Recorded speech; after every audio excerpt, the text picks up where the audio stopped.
전쟁을 알지 못하면 역사도 알 수 없다. 이야기로 만나는 토크멘터리 전쟁사. 계속해서 저희가요, 우리나라의 중세 전쟁사, 이 고려사에 대해서 이야기를 나누고 있는데 참 우리나라를 그냥 냅두질 않아요. 그러니까요. 거란 쪽에 여진 쪽까지 이 끊임없이 유목민족의 침입을 받아왔지만 우리 고려도 잘 싸워왔죠. 그런데 두둥 그들이 옵니다. 이 유목민족의 끝판왕 누굽니까? 징기스칸 오지마 안 불렀어 오지마. 사실은 이 몽골은요, 우리가 예전에 이 서유럽 뭐 러시아까지 다 점령할 정도로 그렇게 강대한 국가인데 맞아요. 고려를 쳐치고 와요. 사실 좀 오늘 시작 전부터 저희가 좀 걱정이 되긴 하지만 그동안의 고려를 보면은 우리도 좀 큰 활약을 해왔기 때문에 오늘도 좀 기대도 되지 않을까라는 생각이 듭니다. 너무 처음부터 걱정하지 마시고요. 오늘 바로 한번 들어가 보도록 하겠습니다. 동북아시아는 물론 유럽까지 그 세력을 뻗쳤던 대국, 몽골 제국과 고려와의 전쟁 지금 바로 만나보시죠. 거란, 여진에 이어 등장한 유목 민족의 끝판왕. 아시아를 넘어 유럽까지 제패한 몽골이 고려를 노린다. 대제국 몽골을 막아라. 고려 몽골 전쟁 그 첫 번째 이야기. 지금 현재 고려에 쳐들어온 몽골의 그 만주 상황, 이 일대 상황이 어떻길래 지금 이런 일이 일어나는 겁니까? 원래 만주의 전통적인 강자는 뭐 선비족, 거란족, 여진족이죠. 네네.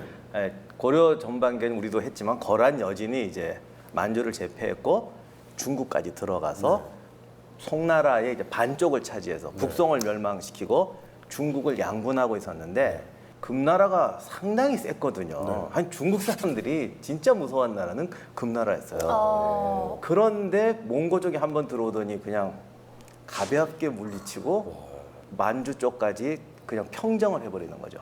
그래서 이제 만주에는 거란족 유민, 그 다음에 여진족 유민, 뭐 이런 또는 금나라의, 이게 금나라도 한 번에 망하는 건 아니고 네네. 중국은 땅이 넓으니까 네. 망해도 왜 저쪽 끝에 뭐 맞아요. 살아있고 이래서 뭐 금나라 군벌, 뭐 여진족이 세운 동진국 또는 뭐 하여간 여러 이런 나라들이 좀 작다하게 하는 게 혼돈의 시대가 옵니다. 근데 사실 몽골 제국에 대해서 저희가 한번 자세하게 다룬 적이 있지만 오늘 또 이제 얘기가 나온 김에 다시 한번 좀 간략하게 짚고 넘어가죠. 아까 윤 아나운서께서 말씀하셨듯이 그 유목민족 분들의 끝판왕이죠. 네. 그래서 뭐 그 인류 역사상 가장 최대의 제국을 이뤘던 그 몽골 제국이고요. 뭐 중앙아시아에서부터 중동, 그다음에 서쪽으로는 폴란드, 유럽, 그다음에 러시아, 그다음에 남쪽으로는 인도 국경까지. 그러면서 또 하나 특이한 점은 이 몽골 군대가 가는 곳마다 전혀 다른 유형의 군대를 항상 만나거든요. 네. 쉽게 말해서 뭐 유럽에서는 기사단을 만났고, 그다음에 뭐 중동에서는 낙타 네. 부대를 만났고, 그다음에 중앙아시아에서는 똑같은 기병을 만났고, 심지어 인도에서는 코끼리 맞아요. 부대를 만났고, 맞아요. 모든 유형의 군대를 전부 다 모조리 격파합니다. 한마디로 이 몽골 제국의 군대는 기후를 상관치 않았고, 지형을 상관치 않았으며 인종 또한 상관치 않았습니다. 근데 지금 뭐 지도 보시면 아시겠지만, 예? 아니 999평 가진 사람이 굳이 왜 한 평짜리를 고려를 왜 밀고 들어오게 된 겁니까? 사실 그게 미스터리죠. 방금 말씀하신 대로 그 넓은 땅 가진 애들이 여길 왜 오냐고요. 네. 이미 몽고는 인구가 적어서 점령한 땅도 관리가 안 되는 지금 상황이거든요. 그래서 지금 또 원나라 쪽 사료가 별로 없어서 굉장히 의문스럽기는 해요. 뭐 여러 설이 있어요. 그냥 이게 정말 원나라가 총력을 기울인 정복 전쟁이었겠느냐, 아니면 만주 쪽에 있던 그냥 해자는 이런 뭐 이들이 그냥 막 한 거겠느냐, 뭐 여러 설이 있는데 솔직히 말씀드리면 이게 딱 정답을 내리기가 아직도 어려워요. 한때는 그런 설도 있었어. 이건 몽고가 국력을 기울인 침략이 아니고 이 만주 쪽에 있던 그냥 단위 부대, 우리가 군벌 세력이라고 해야 되나? 이런 사람들이 그냥 쳐들어온 걸 거다라고 생각을 했었는데 또 원사 보면 또 그렇지도 않은 것 같기도 하고 좀 애매합니다. 근데 그렇게 따지면 징기스칸이 서쪽으로 왜 갔는지는 어떻게 알겠어요. 어쨌든 우리 고려도 유목민족의 침략을 계속해서 받아왔기 때문에 어느 정도 경험이 있거든요. 아, 고려 대비하고 있겠지? 몽골을 좀 예의주시하고 있지 않았을까라는 생각이 드는데 이때 당시에 고려는 좀 어떤 상황이었나요? 그럼 묘하게 우리 지난번에 몽고 얘기할 때 있지만 징기스칸이 드디어 서쪽으로 딱 출발할 때 네. 그때가 고려로 말하면 여러분이 잘 아시는 고려의 무신 정권 중에서도 우리 이제 무신 정권의 끝판왕이었던 최충원, 최치 정권이 딱 시작하던 때였어요. 근데 징기스칸하고 최충원은 정말 같이 가요. 그래서 징기스칸이 열심히 서쪽으로 진군하고 있을 동안 최충원의 최씨 정권은 이제 무신 정권의 기반을 다지고 있었죠. 무신 정권의 최충원이 칭기스칸하고 같이 간다라고 하니까 왠지 우리도 막 정발하러 다녀야 되고 그럴 것 아, 같은데 그런데 그거는 아닌 거잖아요. 무신 정권이 원래 뭐 아시면 매 좀 살다 보면 뒤집어지고 근데 최씨 정권에 와서 안정기에 접어드는데 최충원 같은 경우는 다른 무신들이 없었던 정치적 역량이 있었어요. 대부분 무신 정권은 다 이거 출신들이거든요. 막 힘자랑하다가 빨리 가세요. 근데 최충원은 무술도 당대 고수였고 정치적 능력이 탁월했어요. 사람 보는 눈 이런 거 탁월하니까 그 정치적 안정이 아니라 정치적 안정하려면 사회제도를 개혁해야 된다. 사실 좀 부당하게 욕먹는 것도 좀 있긴 있어요. 정치적으로 개혁도 하고 사회를 원활히 하려고 그러고 그리고 이제 항상 자기를 죽이려는 애들이 많잖아요. 네. 이게 의심병이 도지면 트라우마가 돼서 정치가가 망가지는데 거기에 앉아요. 걔들을 오히려 잡아놓으면서 하는데 다만 이러다 보니까 중요한 것이 바깥은 신경을 못 쓴다는 거지. 내실은 다졌지만 바깥의 신경은 못 썼다. 내실을 다지기 위해서 바깥에 오히려 문을 닫는 거죠. 근데 그런데 이러다가 크고 다쳤었는데. 결과적으로는 그렇다고 우리가 바깥 신경 안 쓴다고 바깥에서 우리 안 보는 거 아니잖아. 그러니까 결국은 전투가 일어나게 된 계기가 있긴 있겠죠? 그러니까 몽골 사신 이제 저고요의 살해 사건이 발생합니다. 국경지대에서 1225년에 저고요가 살해가 됩니다. 근데 뭐 당연히 몽골 입장에서는 이건 사신이 살해가 됐으니까 이건 참을 수가 없죠. 고려인들이 살해했다는 증거가 있나요? 그러게요. 고려에서는 이제 금나라가 했다. 금나라의 소행이라고 계속 주장을 하죠. 근데 뭐 그때 당시에 뭐 CSI가 있었던 것도 아니고 이런 관계에서 고려가 어떤 또 여기서 좀 외교적 수완을 발휘했었으면 좋았을 텐데 덜커덕 여기서 국교를 단절해버려요. 아이고야. 국교를 단절해버리니까 몽골 입장에서 어떻겠습니까? 아 이제 내가 직접 손을 봐주리라 이렇게 되는 거죠. 아니 근데 진짜 아저씨 말대로 우리가 했다는 뭐 보장도 없는 거고 정확한 증거도 없는데 누가 죽였을지 궁금하면서도 한편으로는 이거 약간 일부러 명분을 만들기 위해서 미끼를 던진 거 아닐까 이런 생각도 좀 들거든요. 아, 이게 좀 애매한 사건인데 그 당시에 몽고가 아직 만주를 제패한 때는 아니었거든요. 그래서 무슨 금나라 군벌, 여진족이 만들었던 동진국 뭐 이래갖고 거기 정세가 좀 복잡했고 몽고군도 여기를 지금 마음 놓고 다니던 시절이 아니었어요. 그래서 저거요 이 저씨가 좀 이상해가지고 고려에 막 오면 이제 고려도 알죠 몽고가 무슨 짓 하고 있다는 거. 그러니까 막 위세를 떨어요. 솔직히 말해서 뭐 평생 털어만 보고 사는 게 몽고군이잖아요. 엄청나게 내놓으라 그래요. 근데 주면 이거 저급품이라고 막 왕 앞에다 집어 던지고 막 이래요. 그래서 막 고종이 열받아가지고 쟤랑 당장 끊고 싸우자 막 이런 소리까지 한 적이 있어요. 근데 고종은 평생 무신 정권 밑에 최씨 정권 밑에 살아서 전혀 큰 소리 못 치고 살았다는 왕으로 우리가 알고 있는데 당장 싸우자고 할 정도면 얼마나 열받았겠어요. 그래서 하여간 북북 긁어 가지. 그럼 이 아저씨 또 어떡하냐면 가서 국경에 도착하면 이제 여진족, 뭐 동진국, 금나라 사이를 피해서 가야 되는 거예요. 다 버려 또 무겁고 힘들다. 그리고 뭐 귀중품 몇 개만 챙겨서 가. 아니에요? 아니 죄송합니다. 화가 나가지고. 정말. 아니 고려 입장에서는 정말 저 국민들한테 받은 그 돈으로 긁어가지고 줬더니 그게 소위 말하는 그 뭐 군기잡기 갑질의 전형이죠. 그렇게 하잖아요. 그렇게 해서 그렇게 가다가 죽었는데 말씀하신 대로 누가 죽였는지 몰라요. 서로 막 이렇게 되는데 여기서 이제 고려가 문제가 된 건 처음엔 이거 큰일 났다 싶었는데 당장 쳐들어올 것 같았는데 갑자기 연락이 없어. 이상하잖아 이것도. 자기 나라 대사가 살해됐는데 본국에 가만히 있어. 무슨 생각이 들까요? 가만히 있으면 이거 좀 비벼도 되겠는데? 그렇지. 이거 허세 아니야? 이래가지고 좀 기다려봤는데 뭐 연락도 없어요. 그러니까 이제 고려가 좀 태평하게 생각한 거죠. 이럴 때 괜히 우리가 걔 어떻게 됐습니까? 했다가 사신 왜 안 보냅니까? 하면 또 와서 털어갈 거고. 잘 됐다. 그냥 끊는 게 아니고. 그냥 나 몰름 막 이렇게 하고 있었던 그렇죠. 거예요. 그래 나 몰라 이러고 있어. 너네가 별말 안 하면 굳이 나도 대응 안 하겠다. 이게 참 위험한 방법이죠. 그렇죠. 외교에서는 있어서는 안 되는 그러니까요. 거예요. 저고액을 죽었는데 몽골은 왜 가만히 섰느냐? 마침 그때 징기스칸이 죽어요.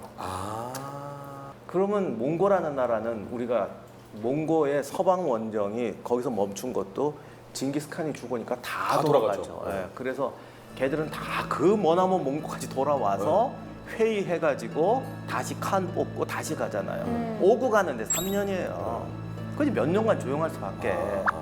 근데 우리는 이제 이런 건 모르고 항상 우리식으로 그러니까 제일 나쁜 게 제발 남의 나라 사정은 남의 입장에서 봐야 되는데 우리 입장에서 보는 거야. 뭐 이거 3년 4년 소식 없으면 가셨나 보다 뭐 이러고 동진국이 여기다 또 허위 정보를 날려요. 야 징기스칸 죽었는데 금방 내전 날 것 같대더라.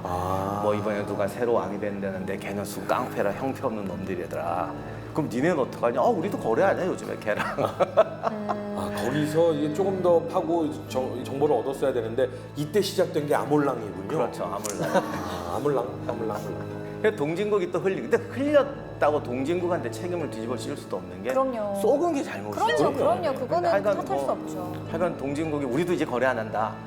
그러니까 좋다고 이제 있었고 그리고 최충원은 어떻든 간에 밖에서 전쟁이 벌어지는 걸 굉장히 싫어했어요. 왜냐하면 그럼 군대를 동원해야 되고 본인이 지금 암살을 2번이나 겪었고 옆에 있는 애들이 항상 언제 자기 죽일지 모르는 애기 때문에 절대 군대를 자기가 차고 있지 개경 밖으로 안 내보내려고 합니다.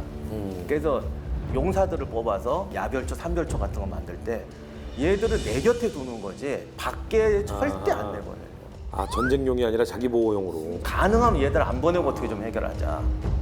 하지만 그 해결을 할 수 없는 상황이 지금 이제 벌어지죠. 몽골이 밀고 내려옵니다. 1231년이었죠. 네. 몽골 장수 살리파가 압록강을 건넙니다. 그리고 덜커덕 의주를 함락합니다. 아이고야. 의주가 그렇게 쉬운 곳이 아닌데. 그렇죠. 근데 여기서 끝난 게 아니라 전형적인 몽골식 학살이 벌어지는 거지 않습니까? 풀 한 포기도 남겨놓지 않는. 계속해서 그래서 완전 초토화를 시키죠.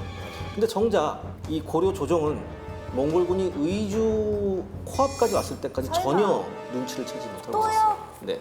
농업국가가 가진 체제적인 약점인데 일단 농업국가는 군인이라는 게 되게 이제 부병 비슷하고 고려 때는 좀 조선하고 다르긴 해요.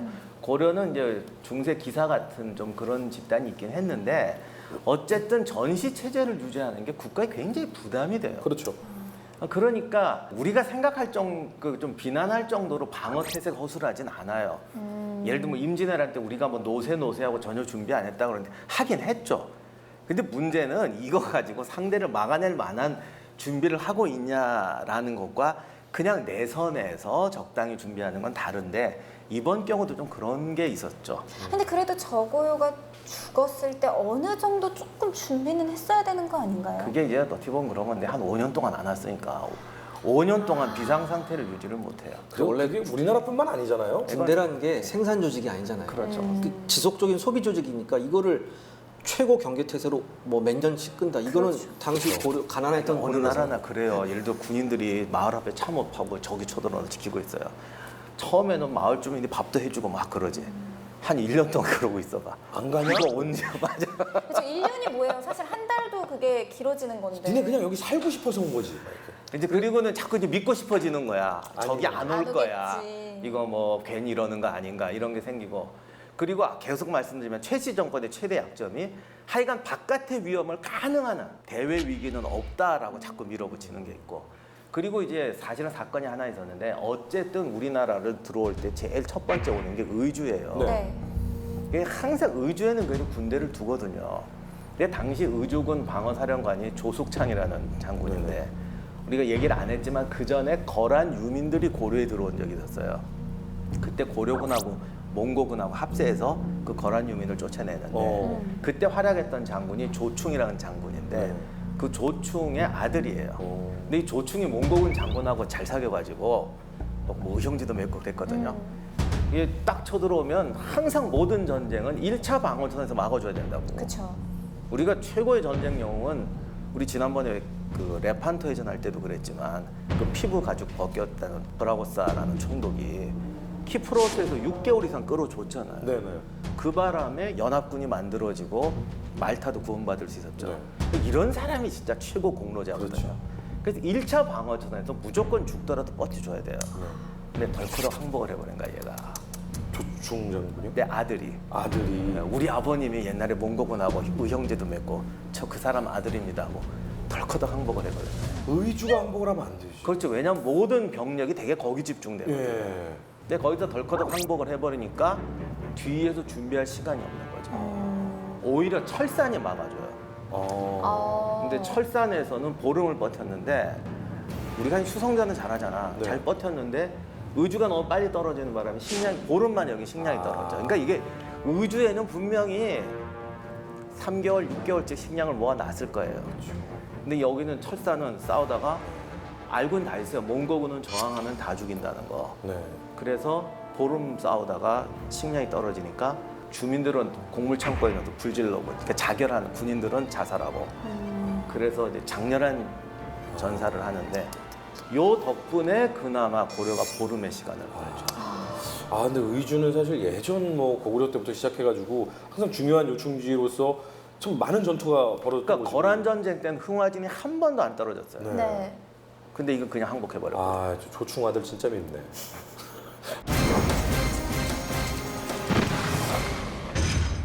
모기고에 오신 걸 환영합니다. 거란과 여진의 연이은 침략을 막아내며 국가의 기틀을 다진 고려. 하지만 이번엔 진짜가 나타났습니다. 역사상 최강의 유목민족 몽골이 고려를 침공하기 시작한 것입니다. 오늘은 고려를 침공했던 몽골의 무기를 살펴보겠습니다. 몽골군은 유목 기병군대의 끝판왕이었습니다. 10명 정도의 소규모 기병부대부터 무려 10,000명의 기병부대까지 편제를 나누어 유기적으로 운영했습니다. 몽골 기병들은 고려와 마찬가지로 각궁을 사용했습니다. 즉, 짐승의 뿔과 힘줄, 나무 등의 재료를 이어붙여 만든 복합궁이었죠. 살상력이 뛰어나서 사거리는 300m에 달했습니다. 석궁과 비슷한 거리였죠. 기병 1인당 활 두세 개를 장비했고 화살은 60개를 넘게 휘두했습니다. 특히 용도에 따라 화살촉을 분리해서 사용했습니다. 가늘고 뾰족한 화살은 갑옷 관통용이었죠. 반면 폭이 넓은 화살은 갑옷을 입지 않은 적에게 치명상을 입히기 위한 것이었습니다. 기병은 중기병과 경기병으로 나뉘었는데요. 경기병은 가죽이나 섬유로 된 가벼운 갑옷을 입었습니다. 여러 겹을 겹친 비교적 가벼운 갑옷이었죠. 반면 중기병은 몸 전체를 금속재 찰갑으로 보호했습니다. 심지어 말에게도 찰갑 방어구를 착용시켰죠. 하지만 몽골은 제국의 영역이 확장될수록 동원할 수 있는 말의 숫자에 한계가 있었습니다. 따라서 갈수록 경기병을 줄이고 중기병 위주로 기병부대를 편성합니다. 중기병의 근접 무기는 철퇴와 메날도, 도끼 등이 쓰였습니다. 특히 자루가 짧은 도끼자루 끝에 밧줄을 매달아 던지곤 했다고 하네요. 눈여겨볼 곳은 석궁병이었는데요. 몽골 보병은 활과 함께 석궁을 즐겨 썼다고 합니다. 아마도 같은 유목민족을 상대하면서 석궁이 적 기병을 방어하는 데 매우 효과적이었다고 여긴 모양입니다. 특히 추코누라고 불린 몽골의 석궁은 연속 발사가 가능해서 근거리에서 무시무시한 위력을 발휘했다고 하네요. 사실 이 추코누는 연노라는 중국 무기였는데요. 몽골은 중국 대륙을 석권하며 이 연노를 바로 사용했죠. 몽골군은 여타 유목민족과는 다르게 공성 무기를 아주 다양하게 활용했습니다. 사실 몽골은 정복 전쟁을 치르면서 정복한 나라들의 신무기를 적극 수용했죠. 가장 즐겨 사용한 공성 무기는 역시 투석기였습니다. 중동과 중아시아 그리고 중국을 침략하며 몽골군은 투석기의 덕을 톡톡히 봤죠. 고려군은 전쟁 내내 몽골군의 투석기를 파괴하는데 온 힘을 기울였습니다. 또한 공성 장비인 두차도 동원했습니다. 두차는 커다란 수레 안에 작은 토사 운반용 수레를 배치한 일종의 장갑차였습니다. 두차를 이용해 성벽 밑에 접근한 병사들이 땅을 파죠. 그리고 굴착한 토사를 작은 수레에 실어 후방으로 운반하는 시스템이었습니다. 이상으로 몽골군의 무기에 대해 알아봤습니다. 고려에게 닥친 세 번째 시련. 과연 고려는 이 국난을 극복할 수 있었을까요? 아니 근데 이렇게 해서 그러면 계속해서 밀고 내려오고 전투다운 전투는 없었던 겁니까? 일단 귀주성에서 접전이 벌어집니다. 귀주. 이때 몽골군은 근데 이제까지 거란이나 여진의 그 유목민족 군대가 공성전에 약했거든요. 네. 근데 몽골군은 좀 달랐어요. 몽골군은 사실은 서쪽이 다 공성이잖아. 세다, 세. 전 세계 도시를 공격하면서 공성전의 도같습니다. 네. 특히 그 유명한 바그다드까지 함락한 이 군대인데 여기서 모든 최첨단 공성무기를 총동원해요. 그래서 여기서 거의 뭐 우리가 알고 있는 예전에 우리가 십자군 할 때 킹덤 오브 헤븐 네. 그거하고 대단히 비슷한 일이 생깁니다. 성벽 일부가 무너지면 몽골군이 쇄도에 들어가는데 거기서 또 나와서 막고 그래서 또 성벽 세우다가 또 무너지면 또 접전하고 이런 아주 정말 처절한 전투가 벌어지죠. 당시 몽골군의 공성 능력은 세계 최고였어요. 네. 중국군보다도 더 나았어요. 그러니까 우리가 자꾸 이제 몽골군에 대해서 제일 잘못 알고 있는 게 그 털가죽 모자 쓰고 네. 그 가죽 웃돌이 입고 말만 타고 뛰는 애들이라는 건 정말 착각이고 이때쯤 되면 몽골군 중갑기병도 세계 최고의 장비를 가지고 거의 있고 뭐 유럽 군대 못지않은 정도.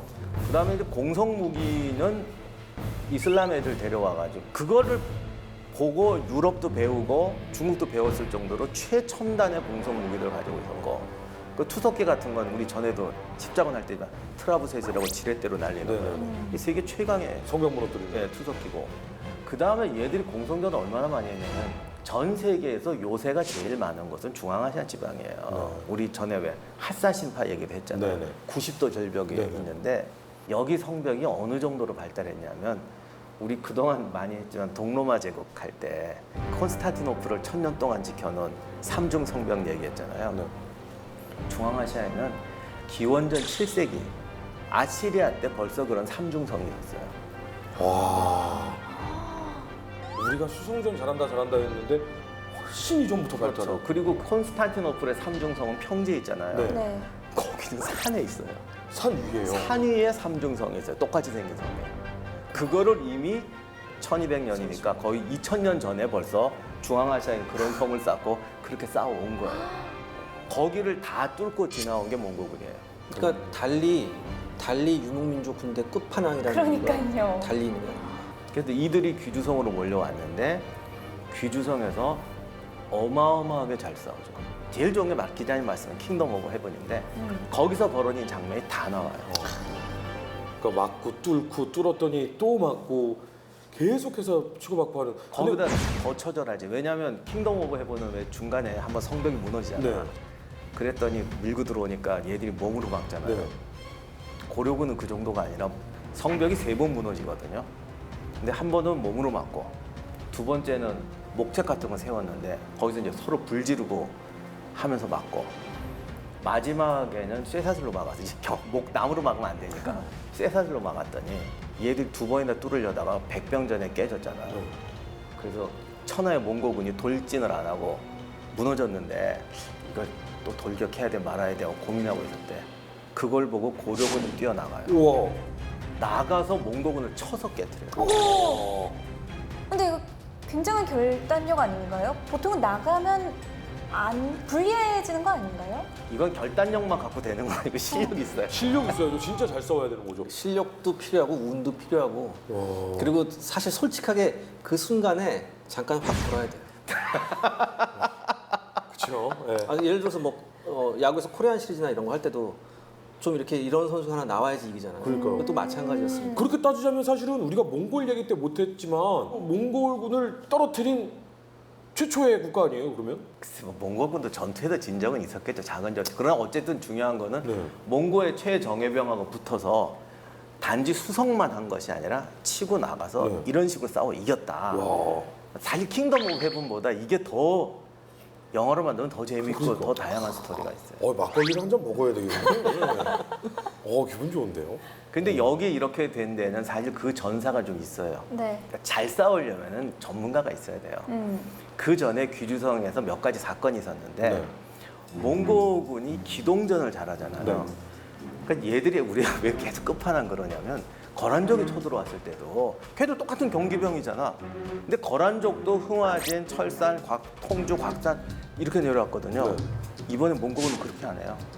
이렇게 오는 게 아니고 갑자기 여기 치고 남쪽 치고 북쪽 치고 동시다발로 터져요.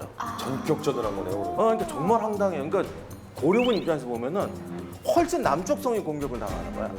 그러니 갑자기 또 북쪽성이 공격당하고 이게 동시다발로 터져요. 이게 몽고군이 그 호라즘에서 싸운 전술이 그건데 기병 부대를 몇 개로 나눠가지고 우리 그때 했잖아요. 네. 사방으로 투입을 해버리는 거죠. 이렇게 물밀듯이 밀고 나가는 거다. 라인 따라 진고 다니는 게 아니라 7개의 사단을 훅 던져갖고 돌아다니게 하는 거예요. 그러면 동서남북에서 사방에서 터져. 그러면 성이 고립이 되거든요. 중요한 거점은. 그 다음에 하나하나 먹어요. 교수님께서 말씀하셨던 이 몽골군의 전술이 정말 무서운 게 뭐냐면 소규모 부대라도 여러 군데를 공격하면 당하는 쪽 입장에서는 어떤 착각을 하는지 아세요? 적의 규모를 훨씬 더 크게 봐요. 아, 그러니까 정작 투입한 건 1000명밖에 안 되는데 당하는 입장에서는 여러 군데에서 당하니까 야 이거 한 10만 명 온 거 아니야? 이런 효과가 있다. 여기서도 그렇게 쓴 것 같아요. 그런데 귀주성에서 어떤 일이 생겼냐면 이거저거 치다 보니까 작은 고을들이 이제 격파당할 거 아닙니까? 이때 고려가 그래도 나은 게 와해되지 않고 그 중에 고을마다 그때 별초라고 고려시대는 걸 별초라고 그러는데 무사계급들이 있어요. 네. 이런 사람들이 도망친 사람도 있었겠지만 싸우자 그러면 남은 부대가 가장 큰 고을로 자진해서 모여드는 거예요. 그 귀주성이 그 평안북도에서 한 5개 안에 들어가는 큰 성인데 거기 별초가 원래 50명밖에 없어요. 근데 여기저기서 모여들어서 250명의 별초가 생겨요. 이 250명의 별초라는 건 일반 군인이 아니라 그렇죠. 기사 계급 정도 되는 사람들이라는 그러니까 거잖아요. 거의 큰 읍 5개 성의 사람이 모이는 거예요. 여기에 또 뛰어난 장군, 왜 걔들을 누가 데리고 오겠어요? 도망간 애들 말고 뛰어난 장군들이 그 병력을 이끌고 데려오는데 이 중에서 또 영화에 나올 것 같은 분이 한 분 계시죠. 김경손이라고. 방금 말씀하신 이제 김경손 장군이 드디어 이제 한번 본때를 보여줍니다. 많지도 않았어요. 김경손을 포함해서 13명이었습니다. 13명이 본때를 보여줬다. 너무 네. 적은 거 아니에요? 한 줌도 안 되죠. 한 줌도 안 되는 병력 가지고 성문을 박차고 나와서 기습을 하는데 정말 영화 같았대요. 가면서 가장 먼저 몽골군의 사기를 꺾을 방법을 생각했거든요. 그게 뭐냐? 기수 있죠. 깃발 들고 있는 병사들부터 먼저 맞춰요. 말 타고 가면서 활로 하나씩 다 맞춰요. 그러니까 몽골군이 이제 혼비를 그냥 하는 거예요. 뭐야 이것들은? 그러니까 몽골군의 활 실력하고 우리 고려군하고는 차원이 달랐나 봐요. 근데 이게 지금까지 증명되는 게 있죠. 양궁에서 금메달 몽골 없잖아요. 그럼요. 그거는 여기에 아니 맞습니다. 기자님 화이팅. 고맙습니다. 나중에 이제 원나라하고 고려가 이렇게 같이 살 때 고려 장군들이 원나라에 많이 가거든요. 그럼 몽고도 활쏘기 좋아하니까 황제 앞에서 이제 시합하는데 고려의 그 인류 궁수는 몽고군한테 안 졌대요. 심지어 그 황상이라는 장군이 이제 고려 말에 쐈더니 원나라 황제가 도대체 팔이 어떻게 생겨서 이렇게 잘 쏘냐고 불러다 팔까지 만져봤대요. 근데 그 양반하고 이성계하고 한번 붙었더니 거의 같은 실력이었다. 이런 근데 역사에 그렇게 거의 같은 실력이었다라고 나올 정도면 그분은 어마어마하셨다는 거예요. 그러니까 김경손이 이런 그러니까 앞서서 이런 아주 기가 막힌 전략을 세우자 뒤에서 따르고 있던 모든 그 별초들이 합세를 해서 완전히 그 스피드가 몽골군의 장기가 스피드인데 스피드로 몽골군을 거의 짓밟습니다. 그래서요. 또 중요한 게 그 13명의 부대가 모두 다 돌아왔나요? 다치지 않고 돌아왔습니다. 그 12명의 사연이 있는데 네. 그 영화 킹하더 비슷해요. 김경손이라는 양반이 원래 그 의주 옆에 있는 조그만 이제 면 같은 데인데 그런 정주성 장군이래요. 킹하더처럼 마을에 있는 12명 용사를 골라서 12명의 이제 별초를 만든 거예요, 자기가. 몽고군이 의주를 함락하고 쳐들어왔는데 다 항복하자고 그러는데 12명을 데리고 나가요. 그래서 거기서 한번 싸웠어요. 그랬더니 이제 본대가 온 거예요. 그래서 성으로 돌아가려고 했더니 마을 주민들이 성을 다 우리 항복 안 싸울 거야. 그리고 성문을 닫아버리고 니네 가라 이런 거예요. 그래서 그 12명을 데리고 탈출을 해서 귀주성으로 7일간을 뭐 굶으면서 산악행군을 해서 귀주성에 들어와요. 그리고 오니까 이제 당시 귀주성 책임자가 박서라는 장군인데 김경선이니까 네가 남문 방어를 맡아라. 그래서 남문 책임자를 준 거예요. 그 보니까 아까도 말했던 별초도 한 200명 있잖아. 그 애들을 다 모아놓고 몽골군이 오니까 또 나가서 한판 붙자 이런 겁니다. 그리고 너희들은 보통 용사가 아니잖아. 별초 아니냐. 나가서 싸우자 그랬더니 이 별초들이 꼼짝도 안 한다. 너 나가라. 나를 따르라 그랬더니 또 의리의 12명만. 그러니까 킹하더처럼 12명만 나오고. 그래서 나가 싸운 게 아까 기자님 말씀하신. 그러니까 몽골군 입장에서 이제 전투가 끝나고 나서 몽골군 입장이 이거죠. 야 방금 뭐 왔다 갔지? 우리가 무슨 일이 방금 있었지? 이거 실화야? 이런 얘기가 나오는 거죠. 근데 보니까 진영은 지금 쑥대밭이 돼 있는 거예요. 근데 그 전투를 한번 했더니 나머지 별초들이 믿는 거지 이제. 그죠. 그 다음에는 그래서 몽고군한테 마지막에 쇠사슬 넘어서 돌격하는 게 생기는 거죠. 그분 그 소드마스터 분이 계시지 않습니까? 있었죠, 네네네. 있었죠. 이분은 보우마스터. 보우마스터. 김경선 말고도 여러 명의 장군이 있어서 문 하나씩 맡았는데 우리가 이제 기록을 김경선을 제일 많이 갖고 있는 거죠.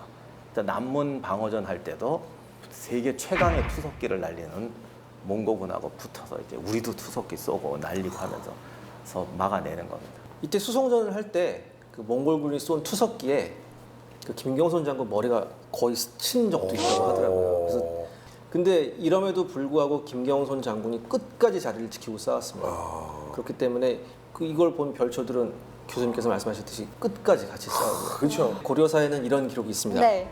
몽골군이 말하기를 이와 같이 작은 성으로 대군을 막아내는 것은 하늘의 도움이요 사람의 힘은 아니더라라고 했다고 합니다. 그러니까 인정하기 싫은 거지. 사람이 이거를 막아? 아니야. 이거는 신이 돕는 거야, 저기를. 맞아요. 예리하시니까. 예, 인정하기 싫은 거지. 아니 근데 박서 장군도 맡기면서도 좀 불안했을 것 같은데 그렇죠. 좀 이 김경순 장군에게 절이라도 해야 되는 거 아닌가요? 그 박서는 네. 아까도 말씀하셨지만 이 정주성의 최고 지휘관이잖아요. 그렇죠. 군도 장군이라서 최고 지휘관인데 진짜 윤전 아나운서 말씀대로 김경선 장군 보고서 눈물 흘리면서 큰절했어요. 아 진짜요? 저라도 그랬겠어요. 그걸 인정할 줄 알아야 되는 거야. 그래야 진짜 훌륭한 지휘관인 거야. 근데 전쟁에서는 그 자신감을 불어넣어주는 게 누군가 해야 돼요. 그러니까 아무리 싸움을 잘하는 병사라고 할지라도 처음 보는 적이잖아요. 상대 전력을 모르거든. 그럼 누가 나가서 부딪혀봐야 되는데 다들 나가기 싫지. 남이 좀 나가줬으면 좋겠지. 그걸 앞장서서 해주는 사람이 리더죠. 근데 이 일이 있기 전까지 이 박서가 김경선을 좀 그렇게 뭐 높이 평가 안 하고 좀 그랬었나 봐요. 그런데 이런 일이 터지니까 이게 내가 사람을 잘못 봤구나. 우리가 일반적 역사적 상식으로 보면은 김경소는 전혀 이런 데 와서 저렇게 싸울 사람이 아니에요. 그래요? 그러니까 우리가 좀 사람에 대해서 너무 우리가 좀 약간 이분법 성향이 있어요. 이런 집안에 태어나면 이렇게 된다. 이런 집안에 태어나면 이렇게 된다. 근데 역사에 이름 남기는 사람들을 보면 다 그 예상을 깨는 사람들인데 맞죠. 김경선 같은 경우는 아버지가 말로는 유학자인데 돈과 권력을 밝히고 이걸 아주 잘하시는 분이에요. 근데 이런 집안에 태어난 분은 되게 비겁하잖아. 근데 형이 이제 이름이 김약선인데 이 양반도 군인이에요. 근데 최씨 집안에서 완전히 돌격대장했던 양반이죠. 그래서 최충원의 아들 최우의 사위가 됩니다. 근데 얼마나 최우가 이 김약선을 좋아했냐면 자기 아들을 내치고 이 사위를 후계자로 생각했어요. 와. 그 정도로. 그러니까 그 동생이면 출세는 맡아놓은 사람이잖아요. 그럼요. 그런데 최전방에 무슨 별 볼 일 없는 작은 성에 장군으로 왔어요. 뭐 여기까지야 경력 관리하느라고 왔다고 할 수 있는데 우리가 내내 얘기했지만 12명 데리고 계속 돌격하고 목숨을 건 전투를 하는 거죠. 대개 우리가 알기로 이 정도로 빽 있는 사람은 빠지죠. 그냥 빨리 빠져서 또 헝그리 정신이 있는 그렇죠. 장군들이. 그런데 정말 헝그리한 장군처럼 싸웠어요. 보통 이 구조를 보면은 저런 애 밑에 오면 귀찮어 라고 생각하기 쉬운데 오히려 아니었던 거죠. 그러면 지금 이 얘기를 들어보니까 이제 뭐 별초들도 엄청나고 사기백배했다가 또 이제 보우마스터 우리 김경선 장군님 계시고 비즈동으로 그러면 이제 우리가 몽골군 딱 카트 되는 건가요? 근데 몽골군이 여기서 포기를 안 합니다. 다시 한번 몽골군이 모든 공성부를 동원해서 총공세를 펼칩니다. 특히 몽골군이 공성을 할 때 물론 이제 투석기도 즐겨 썼지만 또 하나 몽골군이 즐겨 썼던 게 땅굴 파는 거였어요. 이번에는 이제 두차라는 땅굴 파는 기계까지 두차가 이때 당시에 두차는 지금으로 말하면 거의 최첨단 기계예요. 이게 적의 공격을 막아내면서 땅굴을 팔 수 있는 기계였거든요. 이 기계까지 동원해서 땅굴을 또 파면서 계속해서 공격을 이어나갑니다. 근데 고려군이 땅굴이 어느 정도 적당히 파질 때까지 조용히 기다리고 있습니다. 그래서 적당한 시기에 무너뜨립니다. 그래서 안에서 작업을 하던 몽골군이 이제 생매장 당하죠. 그다음에 이제 썩은 풀 같은 걸 던져서 공성탑 같은 걸 불태우고. 그러니까 몽골군으로선 단 한 번도 이런 식으로 공성전에서 당해본 적이 없어요. 제가 아까 말씀드렸듯이 그 바그다드를 함락시켰던 위대한 몽골군이 그런데 그 어려운 걸 예. 고려가 해내네요. 근데 이제 슬슬 기분이 좀 좋아지는데 그러면은 약간 기세가 이렇게 돌아가야지. 몽골 안녕. 고려 쪽으로 이렇게 몽골 가는 바이바이. 건가요? 아무튼 귀주성은 버텨요. 왜 아무튼이에요? 엄청난 공격을 하고 하는데 버텨요. 그리고 사실 그 전에 또 무슨 일이 있으면 안주성에서 이 또 거란 전쟁의 교훈을 잊고 또 나가서 싸워요. 하여간 역사는 잊어버리면 안 된다니까. 좀 답답하긴 하죠. 네. 아니 그래도 본인이 김경순이라고 생각할 수도 있으니까. 근데 그 12명 데리고 나가는데 이건 전군을 데리고 나와서 회전을 붙었다가 그냥 한 번에 깨져요. 회전은 안 돼. 네. 다행히 그 뒤로는 다신 그런 짓 안 하는데 네. 그때 한 번 깨집니다. 그러니까 귀주성만 남은 거예요. 그 상황에서 버텨내요. 그래서 몽고군이 돌아갈 때까지 버텨요. 돌아가요? 우리가 이긴 거예요? 아 근데 여기서 몽골군이 네. 사실 그 몽골군뿐만 아니라 대부분 유목민족이 잘했던 수법 있지 않습니까? 어느 성 하나가 뻗으면 거기 놔두고 우회에 돌아가서 수도를 먼저 치는 그 전략이 또 나오네. 개경에 덜커덕 몽골군이 나타납니다. 개경에 몽골군이 나타나자 고려의 조정은 이런 판단을 하죠. 뾰족한 방법이 없다. 강화를 요청합니다. 그래서 몽골 사신과 아까 그 몽골군 사령관 살리탄한테 막대한 공물을 바치면서 항복을 해요. 더 속이 터지는 건 귀주성으로 전갈이 옵니다. 그만해라. 항복해라. 그렇게 잘 버텼는데. 그러니까 그 안에 있던 김경손, 박서, 장군 이하 이 병졸들은 어땠겠습니까? 심정. 와. 터진다. 그러니까 제가 말을 잊지 못할 정도로. 그러게요. 그 전투는 이겼지만 전쟁은 졌네요. 아 그런데 또 몽골군이 그 항복하면 약속은 지킨다. 왜냐면 걔들은 부족 사회이기 때문에 약속은 지켜야 되거든. 그래도 잘 싸우는 사람은 좀 존경하는 게 있어요. 네. 그래서 항복은 하면 대신 이제 전혀 해 끼치지 않겠다라는 조건. 걔들 항상 조건이 그거잖아. 해를 끼치지 않을 테니까 항복해라. 그래서 항복을 했는데 할수록 조정의 명령을 했는데 정말로 해를 안 끼치고 장군들도 다 고이 돌려보내고 그래서 이제 다행히 이제 그 장군들이 아무도 피해를 안 입어요.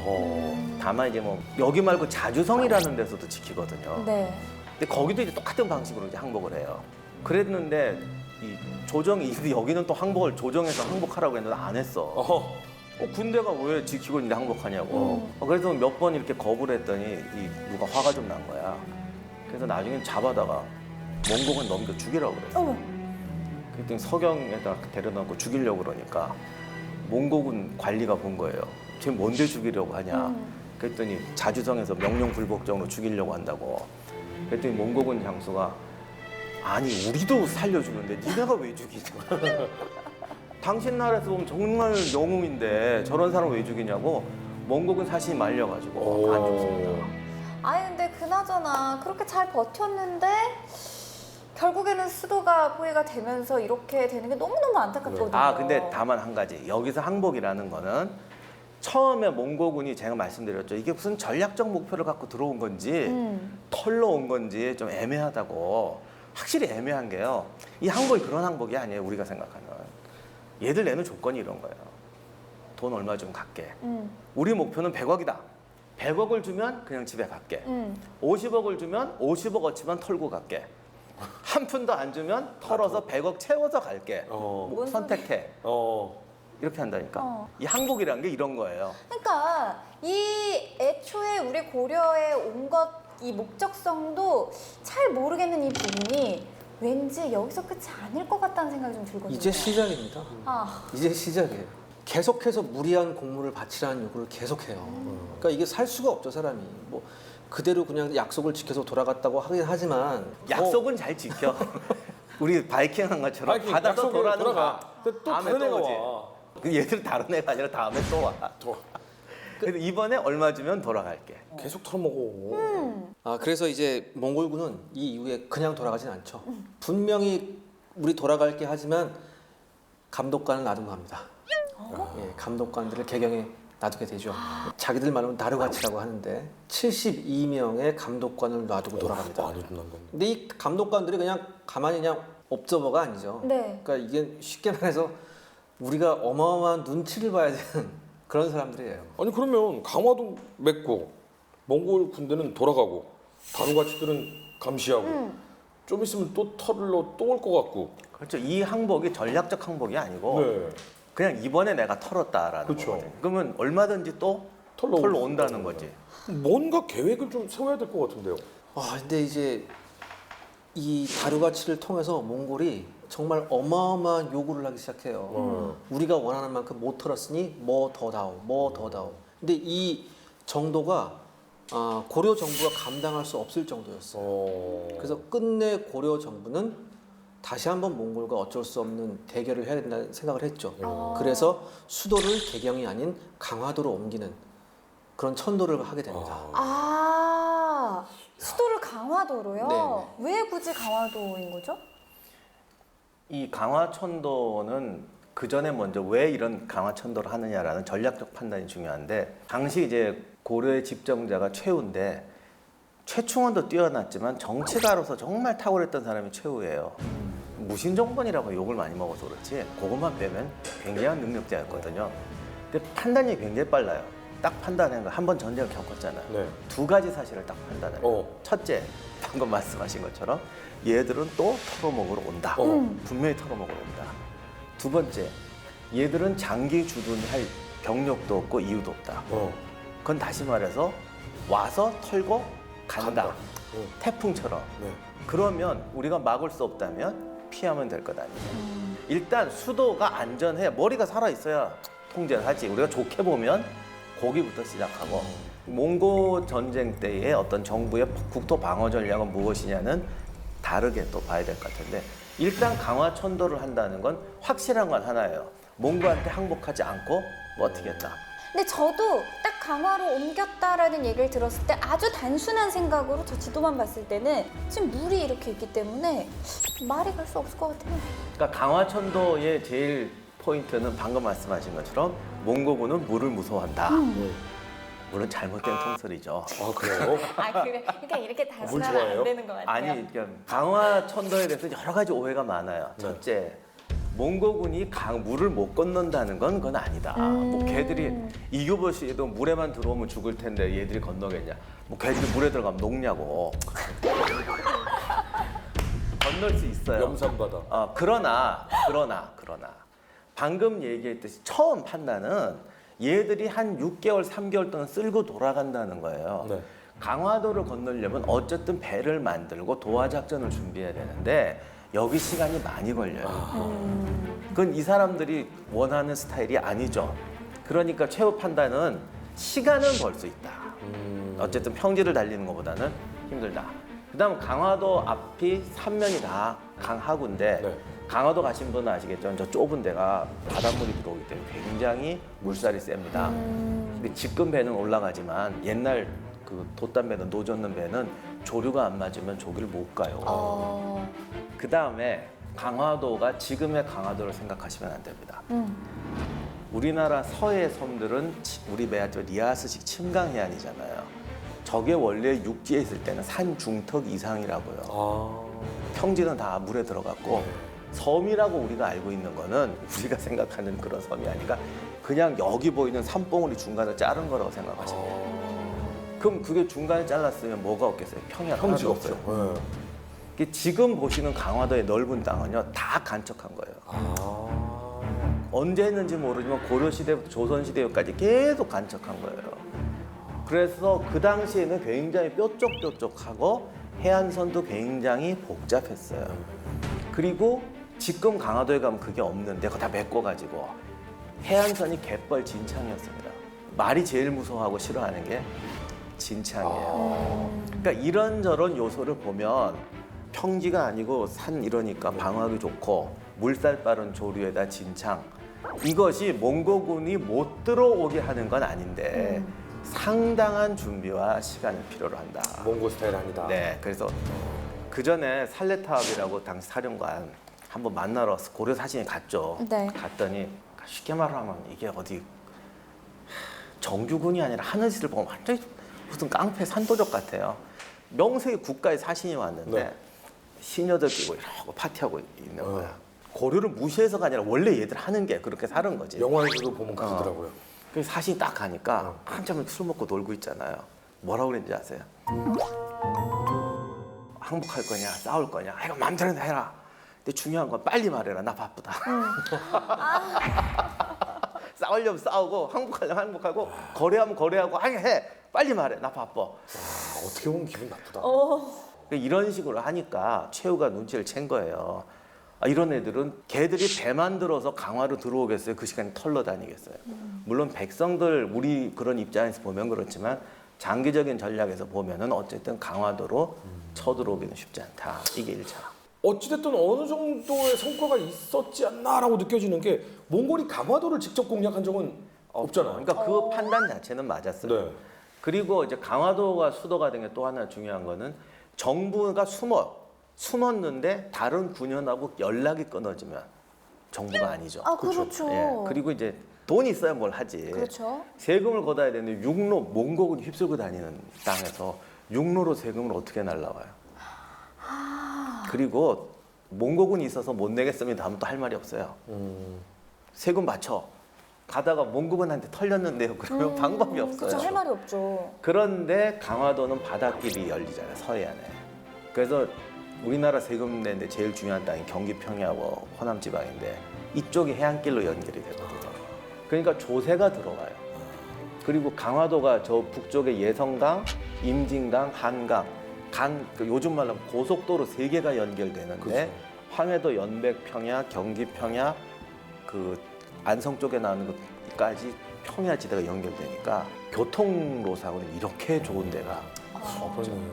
결과론적으로 몽골이 강화는 다시 쳐들어오지 않았지만 그렇다고 해서 고려를 진짜 계속 안 온 건 아닐 거 아니에요. 그렇죠. 문제는 이제 강화천도를 했더니 몽골도 바보가 아니잖아요. 보면 아는 거죠. 어쭈 옮겼어. 그래서 이제 또 쳐들어옵니다. 이게 이제 몽골의 2차 침공이죠. 다음 이야기. 강화도 천도를 빌미로 고려를 재침공하는 몽골. 무자비한 공격과 계속되는 약탈로 고려 백성들의 삶은 점점 피폐해져 가는데 고려 몽골 전쟁 그 2번째 이야기. 승려 김윤호 장군이 계십니다. 살리타를 사살해버려요. 한 명이 전쟁을 종식시킨 거죠. 추석기를 준비시킵니다.